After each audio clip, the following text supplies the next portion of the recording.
Right now, we are joined by a political candidate in our studios. This next gentleman reached out to me some months ago, expressing his interest to come into studio to talk to you about his candidacy for a Senate seat. Being that he was not on the primary ballot and in an effort to avoid confusion, I asked John to wait until after the primary election cycle, and then we could, for those of you unfamiliar with his candidacy, introduce him to the listening audience, and we're doing that today. His name is John Gentry. He is running for State Senate in District 18. That's right, against Farrell Hale, a gentleman that we've talked about quite a bit on this radio show, who I call Feckless Farrell because Farrell will not come on with me and present himself to the listening audience. But John Gentry will, and he joins us in studio today. John, thank you for being on with us. Good afternoon. Thanks for having me here, Matt. Tell folks who are unfamiliar with you, your backstory, your history, a little about yourself, and what led you to offer yourself to public service. Yeah, a little bit about myself. I was a certified public accountant for more than 20 years. Before that, I served 8 years as a Force Recon Marine. It's like a Navy SEAL, but for the Marine Corps. And for about almost the last decade, I've been fighting corruption in our state government. And I've already gotten rid of almost a dozen corrupt judges. And I've also been taking stand against the corruption that's going on in our legislative houses. What's happening in the Tennessee General Assembly is they're using the lawmaking powers that we delegated to them, and they're misusing that power to create financial advantage for special interests out there. Literally 99% of the legislation is special interest. And if they're writing legislation so that, banking, insurance, real estate can make a little more money, as a CPA, it's common sense to me. If somebody's making money, it's costing somebody somewhere. And that's usually us, the people, that are having to pay increased costs as a result of a lot of special interest legislation down there. So the difference with me, I know one vote in the Senate isn't going to matter. The majority of them, they're going to get done what they want to get done. Well, the difference for me is I stand on our state constitution. I literally know our state constitution better than anyone in this entire country because I wrote and published a book explaining our state constitution. But the heart of my work, and I look forward to talking about this, is teaching people how to take back control of our government, how to have a direct voice in our government through rights in our state constitution. So why are you offering yourself up specifically to District number 18? I became aware of corruption in our government through court proceedings in Sumner County. And I thought that corruption all the way through to the Supreme Court of the United States. I sued judges and attorneys and took 2 cases to the Supreme Court of the United States. I couldn't even get heard because the corruption protects the corruption. Mm-hmm. And so then I started learning about, well, if I can't go to the judiciary, what about the legislative branch? And then I learned how corrupt the legislative branches are. And through the years, going to various law enforcement agencies, state and federal, about these crimes that are being committed by our government, I found government isn't going to fix itself. It's going to have to come from the people. The people are going to have to learn how to take back control of our government. And the solutions for that are in our state constitution. So I use my campaign as a way to educate people, teach them about the protections that the founders put in our state constitution and how we have a direct voice and how we start to take down this corruption in our government.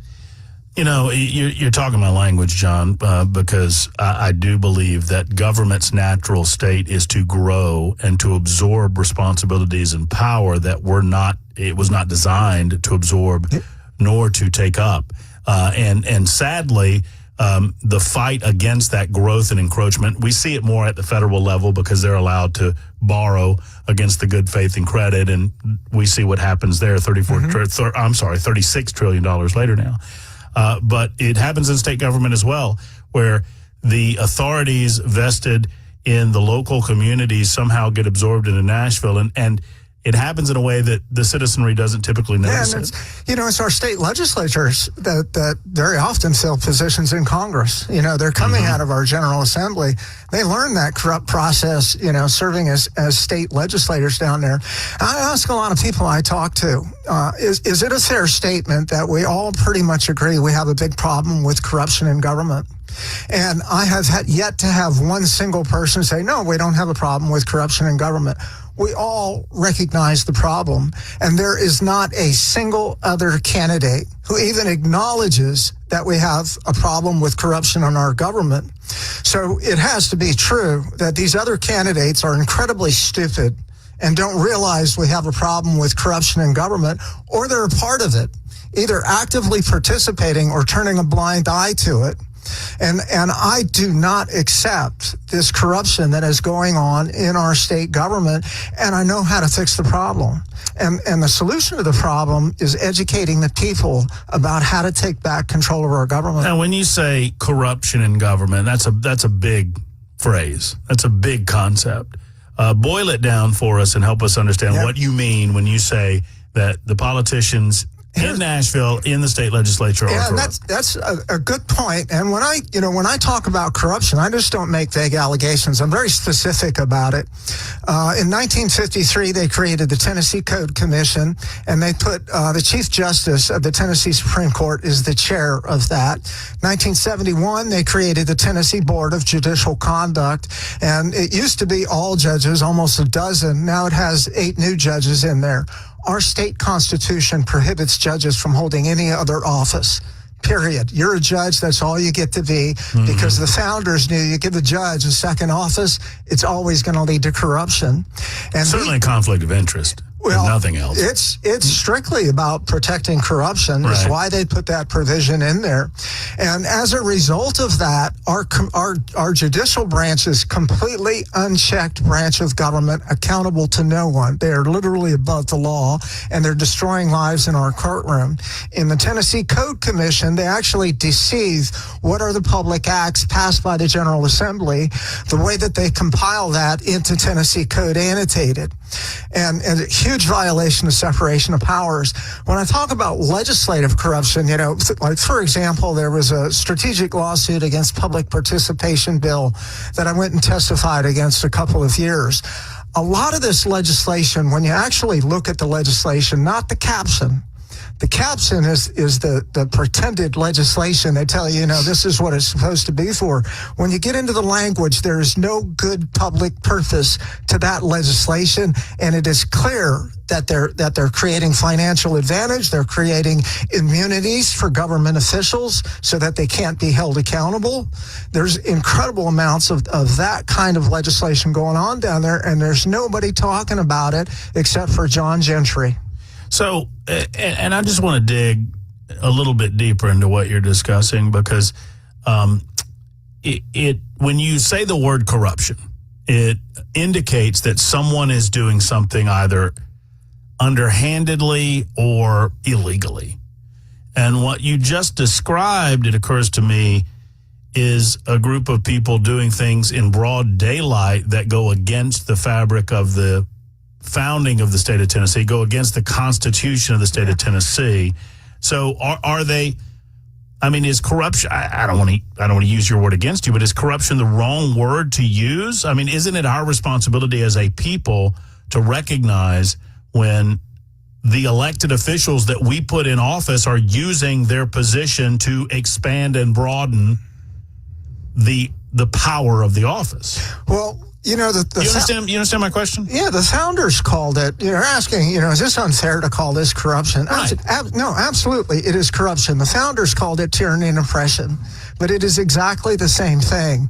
Now, in our Declaration of Independence, it was a grievance for altering fundamentally our forms of government. That was one of the grounds for declaring independence and separating from England.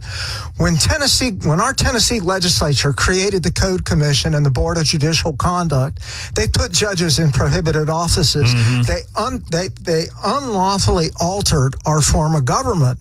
But this gets back to the people. We are not taught our state constitution at any grade, at any level, in any school.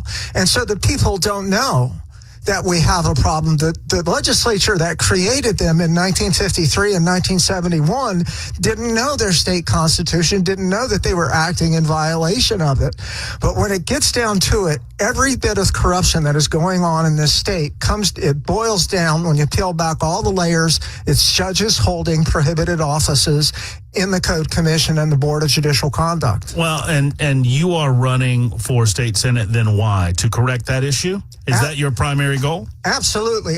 As a citizen, I testified in 2 legislative committee hearings against the Board of Judicial Conduct. And I publicly accused a sitting senator and a judge of federal crime in front of 9 senators and 16 representatives because How'd they take that, John? I bet they're not in office anymore. Oh, well, they're good for you. And because they were trying to prevent my testimony, Senator Pody, very good senator, have my greatest respect. That's my senator, Mark Pody. Love that man. He heard my testimony. He turned around during legislative committee hearing, and he asked the legislative committee attorney, he said, are we in any way in violation of the state constitution with judges holding prohibited offices? And the legislative attorney, I'll get back to you on that. I have challenged every senator, representative, the attorney general, anyone to prove me wrong, and I'll shut up about it, and nobody will step up. You kind of answered one of my questions. John Gentry, our guest, by the way, is an independent candidate for State Senate District number 18, currently held by Farrell Hale. So you mentioned Mark Pody. I was going to ask you, because at the beginning, when you were opening up on this line of conversation, you said that, and if I misheard you, correct me, that the vast majority of people in public office in the state of Tennessee are either in on it or useful idiots. Exactly. I mean, well, which is Mark Pody? Mark Pody, well, actually, I think Mark Pody stands against that. You know, when it's brought to his attention, he voted no in that hearing. Are there others that you would look to and say these are folks that get it in elected office? Absolutely, there are several of them down there. So you would have allies, in other words. Absolutely, and I build allies down there. I spent a lot of time working with legislators down there as a citizen. I'm already doing the job.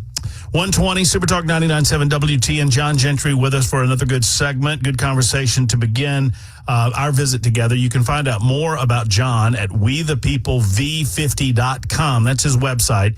A little bit clunky, so I'm just going to read it out. It's We the People, like you would expect it, V, the letter V, and then 50, the number 50.com for more information about John. We'll be back in just a moment on SuperTalk.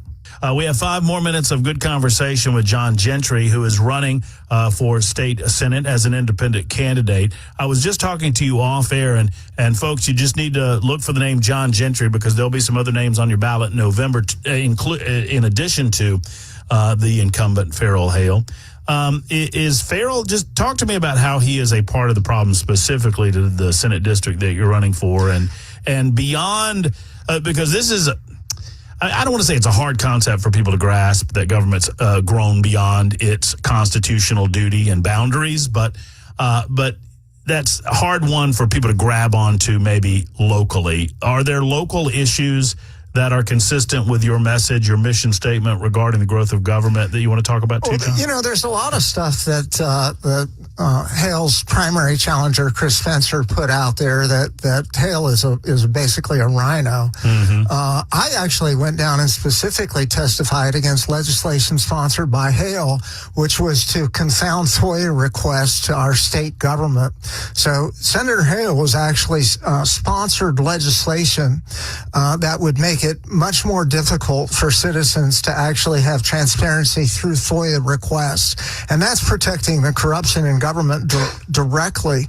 And then Senator Hale is well aware. I've emailed him several times about judges holding prohibited offices, and he won't even respond to my emails. And so I would say that Senator Hale is a traitor to his oath to support the Constitution of this state.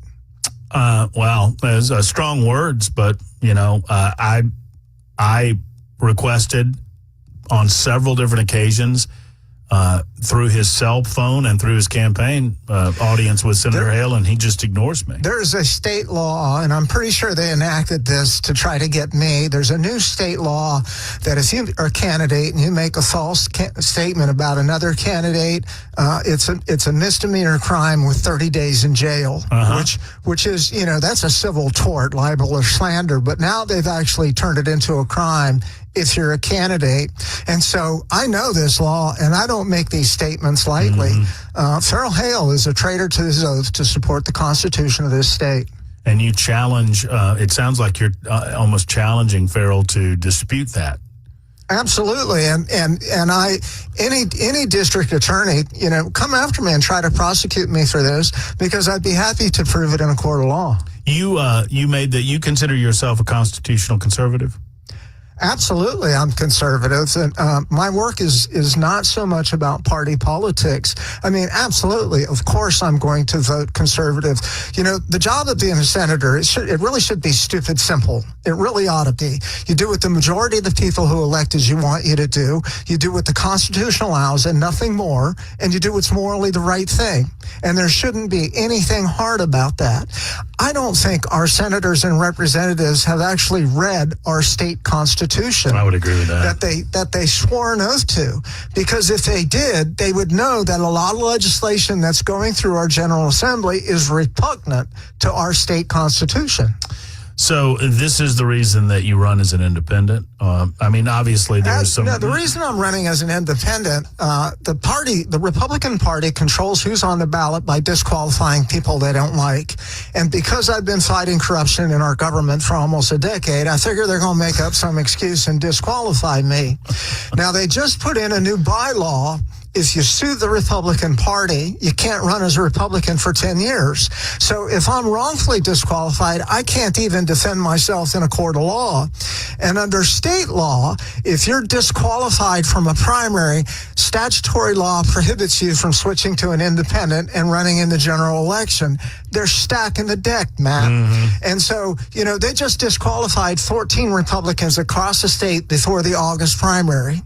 I'm a little bit smarter than those guys. I learned the rules before I jump in the game. You got a shot at this, John? Absolutely, I do. I have reached out to thousands, tens of thousands of people in Sumner County, one-on-one. I have been working hard since January, and I strongly believe that Farrell Hale is going to get a big surprise come November. I'm running late. I've only got about 30 seconds left, but I ask you this. I mean, Chris Spencer ran a spirited primary campaign. I understand that he's smarting after his defeat, but have you reached out to him? Have you talked to Chris at all? Would you talk to Chris about... I did, and I'm actually quite surprised that Chris Spencer isn't supporting me, because I was going to vote for Chris Spencer myself before I decided to run for this seat. I stand for this, a lot of the same things, almost all of the same things that Chris Spencer stands for. Well, give him some time. I mean, maybe I know that they're hurting. That camp is hurting. I heard from a number of their folks, and maybe they'll come around to a Gentry candidacy come November. I welcome anybody to take time, learn about the work. I will embrace even these traitors that we have down there. My arms are wide open as soon as we're ready to come back into compliance with our founding documents. We the People, V50.com. Best way to reach you. Yeah. If you just internet search John Gentry, Tennessee, Gentry, you'll find me. There's a lot of stuff out there. John, good to meet you. We'll have you back on. Yeah, thank you, sir. There's John Gentry. We'll be back in a moment. Ken Weaver in the news right now.